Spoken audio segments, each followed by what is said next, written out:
Welcome to Monday Love Hurts, where love is messy, emotions run deep, and heartbreak always leaves a mark.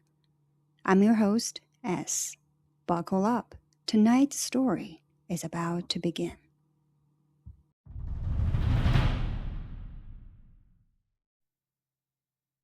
I want to be honest about something before I tell you this story, because I think it matters.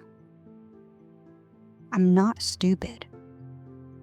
I say that not defensively, but because the first thing people assume when they hear what happened to me is that I must be. That I must be lonely and naive and desperate, the kind of woman who falls for anything because she hasn't been loved in a while and doesn't know better. And I want to dismantle that assumption before it has a chance to settle. Because it's wrong. And because it's the assumption that keeps women like me from telling the truth about what happened. My name is Patricia Holloway. Most people call me Patty. I'm 54 years old. I live in Nashville, Tennessee, in a house I own, in a neighborhood I chose, with a garden I planted myself and a book club I've attended for 11 years and 2 adult children who are healthy and employed and call me on Sundays. I have a master's degree in library science. I've been the head librarian at a public high school for 16 years. I know how to research. I know how to verify. I know how to read a source critically. And I still almost lost everything. My marriage ended 4 years ago. Not dramatically. There was no affair, no explosion, no single event I could point to. Mitchell and I just wore each other smooth, the way river stones do, until the friction that had once felt like passion was just absence. And one spring afternoon, he sat down at the kitchen table and said he thought we should probably stop pretending. 24 years, 2 kids. Corey, who's now 27, and Dana, 25. A house, a dog who'd already died, a shared set of memories that neither of us knew how to divide. The divorce was civil. The loneliness afterward was not something I had a plan for. I want to be clear that I was not falling apart. I was functioning. I was going to work and cooking dinner and reading and laughing at things, genuinely laughing. But there is a specific kind of quiet that comes after a long marriage ends. A quiet that you feel not in the absence of noise, but in the absence of being known. Of having someone who is obligated by love and proximity to pay attention to you. The quiet is its own particular thing, and I got used to it, mostly. But I never stopped noticing it. A colleague of mine, Karen, the AP English teacher, a good woman with no filter whatsoever, told me in March of last year that I should try online dating. She said it was the way she says everything, like it was obvious and I was being slightly obtuse for not having done it already. "You're 54, Patty, not dead," she said, eating a yogurt at her desk. "Get on Match. At minimum, you will have something to talk about." I downloaded the app that night. I told myself it was just to look. I set up my profile carefully, the way I do everything. a recent photo, not filtered, not from 5 years ago, not strategically cropped, my actual face and my actual age in my actual garden. I wrote a bio that I revised 3 times because the first 2 versions sounded like a job application, and the third sounded like a personal ad from 1987. I settled on something honest, that I was a librarian and a reader and a decent cook, that I was looking for conversation first and everything else second. The first few weeks were instructive in the way that unpleasant things are instructive. I matched with a man who turned out to be separated but not divorced. I matched with another who spent our entire first phone call talking about his ex-wife with an intensity that suggested he was not in any meaningful sense over her. I went on 2 actual dates. Coffee both times, cautiously, and felt nothing except tired. I was about to take the app off my phone when James Whitfield matched with me in late April. His profile said he was 58. His photos showed a lean, good-looking man with silver at his temples and the kind of tan that comes from spending real time outdoors. He was a civil engineer. His profile said he was based in Houston, Texas, though he was currently on a contract assignment in Aberdeen, Scotland, a consulting project for an offshore oil infrastructure company. He'd been married once. His wife had died of cancer 7 years prior. He had 1 son, grown, who lived in Vancouver. His opening message was not, "Hey," or "How's your week going?" or any of the other low-effort openers that I'd grown accustomed to. It was a paragraph. He had read my profile and asked me a specific question about a book I'd mentioned. The Remains of the Day by Kazul Ishguru, and whether I thought Stevens had made the right choice in the end, or the only choice, and whether those were the same thing. I sat with that for a moment. Then I wrote back. We messaged on the app for 2 weeks before he asked if we could move to email, which he said he checked more reliably. I said that was fine. His emails were long and considered. He talked about project in Aberdeen, the cold, the specific gray of the North Sea, the way of offshore platforms looked at night from the supply boat, laid up against the dark water. He talked about his son, whose name was Andrew, and his concerns about Andrew's job security. He talked about his late wife, Carolyn, not with a raw wound of unresolved grief, but with the careful tenderness of someone who has integrated a loss and learned to carry it. He asked about me with a consistency that I found disarming, about my students, about what a school librarian actually does, which most people don't know and don't ask, about Corey and Dana, about what Nashville was like in the summer, about what I was reading. By the 6th week, I was telling him things I hadn't said out loud to anyone. I want to be precise about this because I think it's the mechanism, and I think people need to understand the mechanism.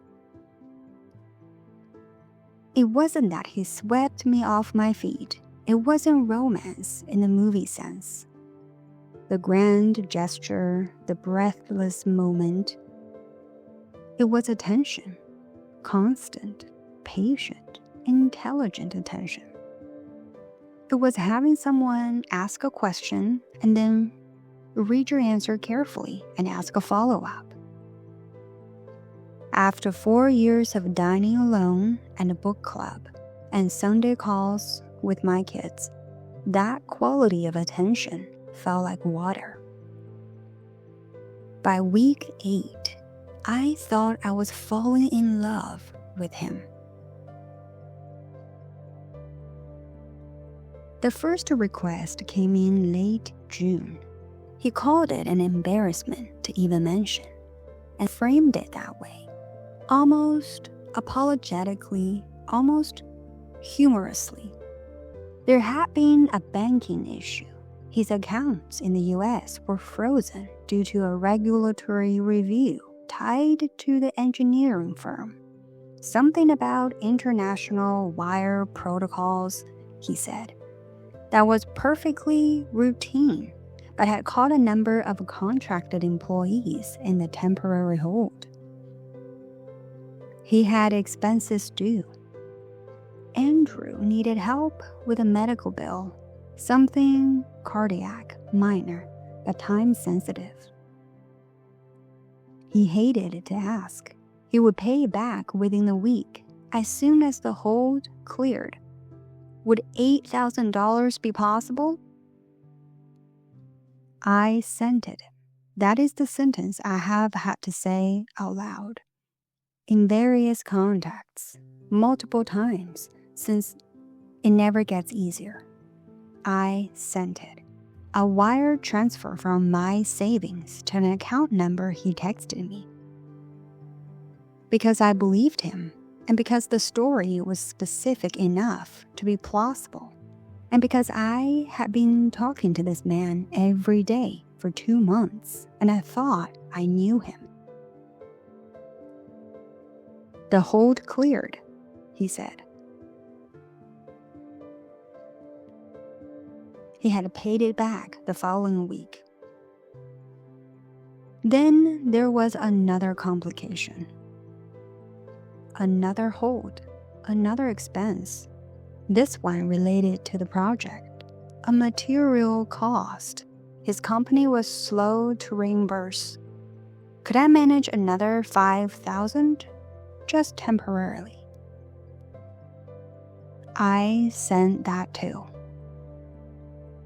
Over the following 6 weeks, I sent 4 more transfers. The amounts varied. The reasons varied. The timeline for repayment was always just slightly out of reach. 1 more week, 1 more complication, 1 more reasonable sounding explanation from a man whose voice I'd heard on the phone and whose face I'd seen on video, and who remembered the name of the book I'd told him was my favorite when I was 22. The total by early August was $41,000. That was most of my liquid savings. It was Dana who saved me. She saved me by sending me a link. A Saturday morning in August, a text from my daughter. Mom, have you seen this? Thought of you because of the online dating thing. These stories are so awful.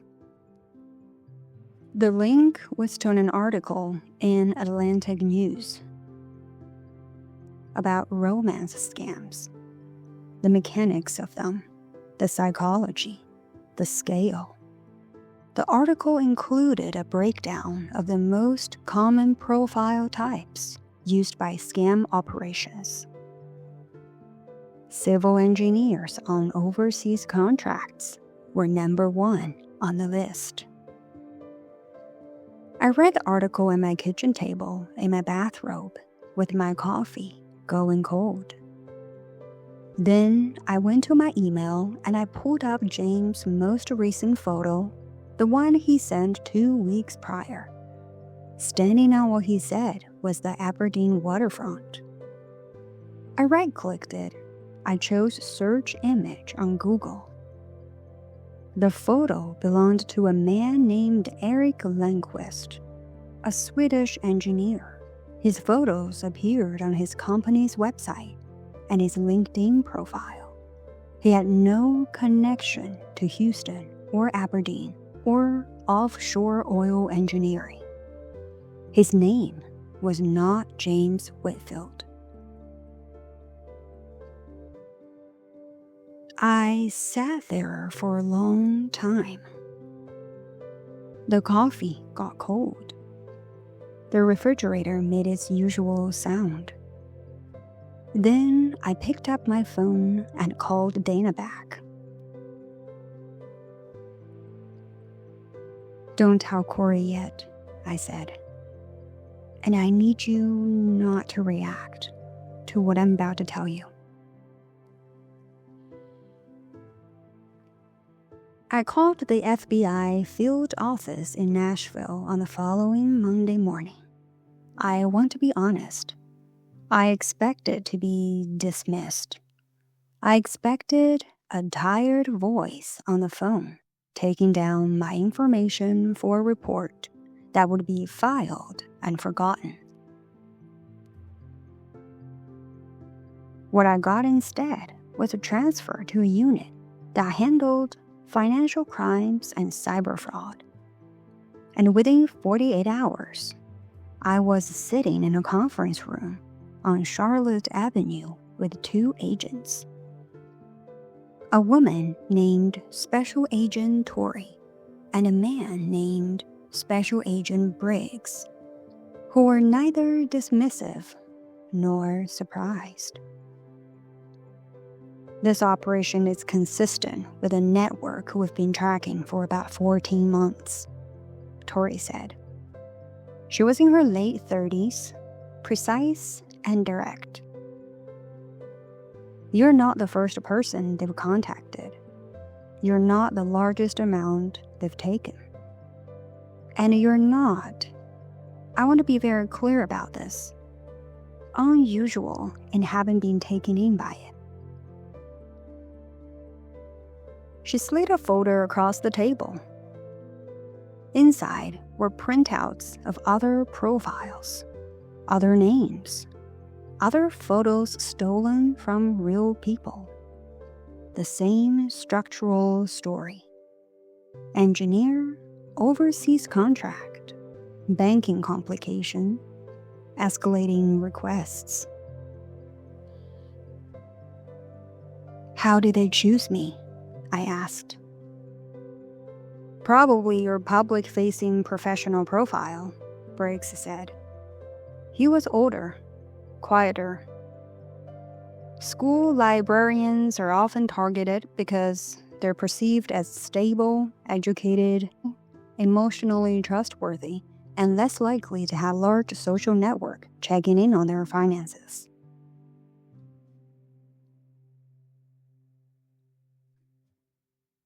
I sat with that for a moment. "What do you need me to do?" I said. "I want you to understand what the next 6 weeks felt like." Every morning, I opened my email and wrote to James. I wrote with the same warmth, the same questions, the same small details of my days. I told him about a student who had discovered Toni Morrison. I told him about the first cool evening of September, when Nashville finally exhales. I asked about Andrew. I asked about the project.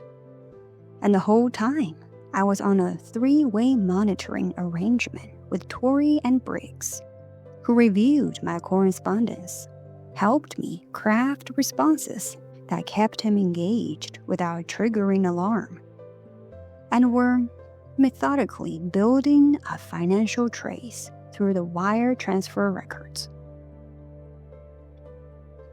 It was the strangest performance of my life, stranger than anything I had done in my marriage. stranger than the years at the end when Mitchell and I would sit at dinner and perform normalcy for each other. This was deliberate. This was calculated. This was me using everything I had felt, everything I had believed, as a tool. There were nights I couldn't sleep, not because of anger, though the anger was there, always, a low, steady heat, but because of grief. I want to be honest about that too. Whatever James Whitfield was, I had genuinely loved talking to him. I had loved the emails, the questions, the attention. And knowing that the person I had loved talking to was a construction, assembled in a room somewhere by people whose job was to build something a woman like me would trust. That was its own loss, sitting right next to the financial one. I cried about it exactly once, on a Wednesday night in September, in my car, in the school parking lot.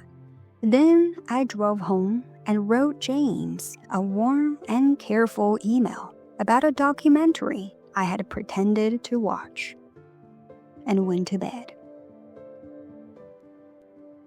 The arrest, or rather the series of arrests, because the operation was larger than one person, happened in stages that Tori explained to me in a phone call in mid-October.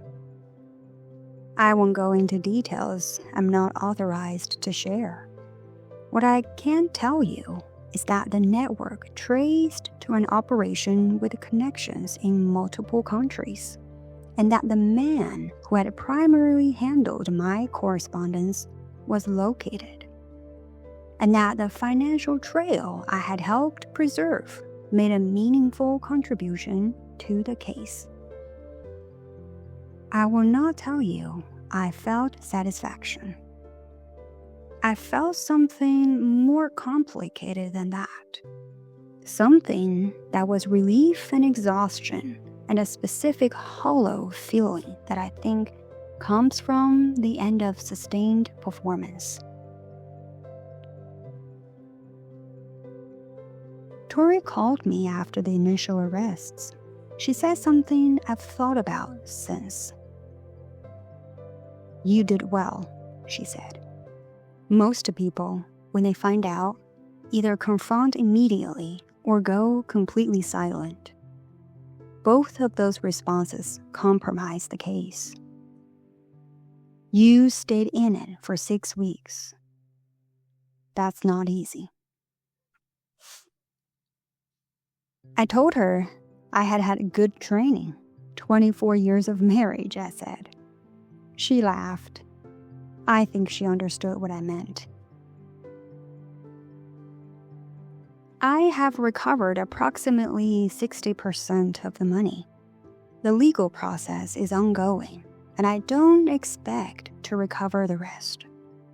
And I've made a kind of peace with that, though peace is a strong word for something that still surfaces on the first of the month when I look at my account balances. Corey helped me restructure my retirement contributions. Dana comes down once a month, and we cook dinner, and she doesn't bring it up unless I do, which is almost never. Dana comes down once a month, and we cook dinner, and she doesn't bring it up unless I do, which is almost never. I'm not on Match anymore. I'm not on any dating app. That may change. I leave room for it to change. I still think about the emails sometimes. Not the money, the emails. The questions about the book I like, the descriptions of the North Sea at night. I know they were generated by someone whose job was to generate them. I know they were research, not feeling. But the questions were good questions, and my answers were real. I gave real things to a fiction. I don't know what to do with that, except to say it out loud, which is what I'm doing now. Romance fraud costs Americans over $1 billion a year. That number is almost certainly undercounted because the majority of people it happens to never report it. They don't report it because they're ashamed, because they're afraid of being the punchline, because the story requires them to say out loud that they loved someone who was never there. I'm telling you this story because I think shame is the actual weapon. Not the fake profile, not the wire transfer, not the stolen photographs. The shame, the assumption that it happened because you were weak or desperate or foolish. That assumption is part of the design. It keeps people quiet, and quiet people don't warn anyone.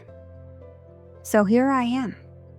If you're on a dating app and someone can't meet you, if someone is always just slightly out of reach, on a contract, on a platform, on a supply boat in the North Sea, if the banking complications are always one more week from resolving, if you feel more known by a stranger online than you have in years, and you are not sure whether that's a gift or a warning sign,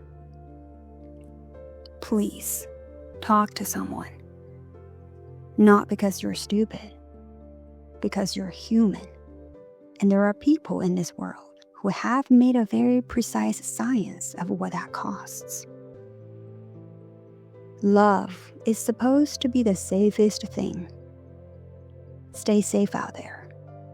And please, verify before you trust. Thank you for listening tonight. And whenever you're ready for another story, I'll be right here. Until next time, this is Drift Into Stories.